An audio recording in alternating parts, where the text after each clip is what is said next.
Hello students, इस वाले video में सीख रहे हैं हम NCERT class 9 chapter number 9 circle exercise 9.3 का पहला क्वेश्चन है। ये न्यू वाली एनसीईआरटी में गिवन है।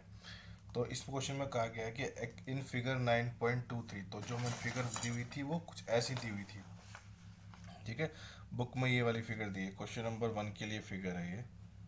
ठीक है, तो उसने बोला है कि in figure 9.23 A B C are the 3 point on a circle. ठीक है, तो देखो ये वाले पॉइंट दिए हुए ए बी सी, ये सर्कल पर पॉइंट दिए हुए हैं। उसने कहा है फिर सेंटर ओ, तो सेंटर ओ भी हमें गिवन है।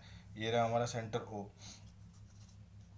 देन वो कह रहा है कि such that angle B O C 30 degree है एंड ए ओ बी आपका 60 डिग्री है। तो बी ओ सी, ये रहा बी ओ सी, ये कितने का है 30 डिग्री है, और ये कितने का है 60 डिग्री है। तो उसने बोला है कि if a point on circle other than the arc A B C find angle A D C. तो A D C angle find करने के लिए बोल रहा हूँ मैं।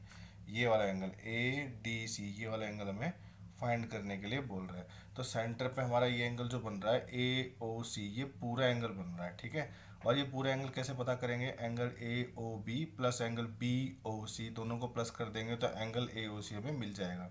अब ए ओ सी जो एंगल है वो आर्क ए सी पे है, और इसी आर्क पर ये वाला एंगल बना हुआ हमारा ए डी सी, जो सेंटर एंगल का क्या होगा, आधा होगा। ये मैं थ्योरम बता चुका हूँ अपनी प्रीवियस वीडियो में, वहाँ पर जाके ज़रूर देखिएगा। ठीक है, वैसे उसे यहाँ भी एक्सप्लेन करेंगे हम। तो सॉल्यूशन देखते हैं, सॉल्यूशन कर रहे हैं हम। सॉल्यूशन में हमें क्या क्या गिवन है वो देखते हैं। पहले हमें गिवन है यहाँ पर कि एंगल ए ओ बी वो है हमें 60 डिग्री दिया हुआ है, और एंगल बी ओ सी जो है वो 30 डिग्री दिया हुआ है। टू फाइंड क्या करना है हमें? टू फाइंड हमें करना है angle A D C find करना है। तो देखो कैसे करेंगे फाइंडिंग सॉल्यूशन। ठीक है, अब हम बताएंगे कि angle A O C, angle A O सी जो है, देखो ये वाला हमारा जो एंगल ए ओ सी है, ए ओ सी वो क्या है? Angle A O B plus angle B O C. ठीक है, तो हम इनको प्लस करेंगे, इक्वल टू आ जाएगा angle A O B plus angle B O C. तो इसकी वैल्यू रखते हैं, angle A O C is equal to, ये है 60 डिग्री प्लस 30 डिग्री। अब ये आएगा angle A O C is equal to, दोनों को प्लस कर देते हैं, कितना आएगा 90 डिग्री आ गया। अब 90 डिग्री आ गया तो इसका मतलब क्या है कि अब हमें ये देखना है कि ए डी सी को कैसे निकालेंगे। अब देखो ए डी सी, ए डी सी, ठीक है, इसको कैसे निकालेंगे? देखो थ्योरम वाली जो मैंने वीडियो डाली थी ना, उसमें मैंने बताया था कि मान लीजिए आपका सर्कल है, और ये सेंटर एंगल, अगर मान लीजिए ये सेंटर एंगल है इसी आर्क पे, मतलब ए बी और ओ, ए ओ बी आर्क पे एक और मैं एंगल बना देता हूँ इसी आर्क पे।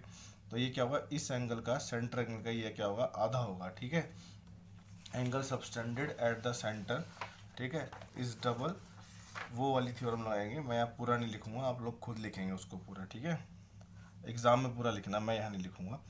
ठीक है, तो अब देखो यहाँ क्या करेंगे हम, एंगल ए ओ सी जो है वो क्या हो जाएगी, इज इक्वल टू हो जाएगी twice of angle A D C. ठीक है, twice of angle A D C हो जाएगी। ठीक, ये वाली।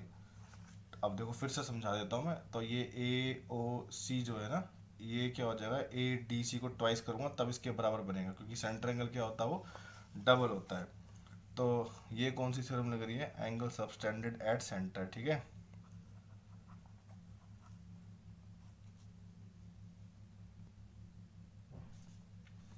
तो अब इसको सॉल्व कर लेते हैं, बस खत्म हो गया क्वेश्चन हमारा। एंगल ए ओ सी अभी निकाला हमने, ये हो गया 90 degree is equal to twice of angle A D C. ठीक है, इसको वहाँ ले आते हैं, 90/2 is equal to angle A D C. ठीक है, तो एंगल ए डी सी कितना हो गया, ये क्या 45 हो गया ना, तो ये आ जाएगा हमारा 45 डिग्री आ जाएगा। तो ये हमारा क्या हो जाएगा, आंसर हो जाएगा। बस इतना सा क्वेश्चन था, हमें खाली वाली थ्योरम याद रखनी थी। ठीक है, ये नई वाली बुक में, इस वाली बुक में जो है ना, इस वाली बुक में हमें दे रखी है 10.8। ठीक है, तो नई वाली बुक में है 9.8, the angle subtended bye an arc at the centre is double the angle subtended bye it any point on the remaining part of the circle. तो सर्कल के किसी भी पार्ट पे बनेगी तो क्या बन जाएगी, वो उसकी हाफ बनेगी। ठीक है, तो ये वाला क्वेश्चन यहीं पर समाप्त हुआ।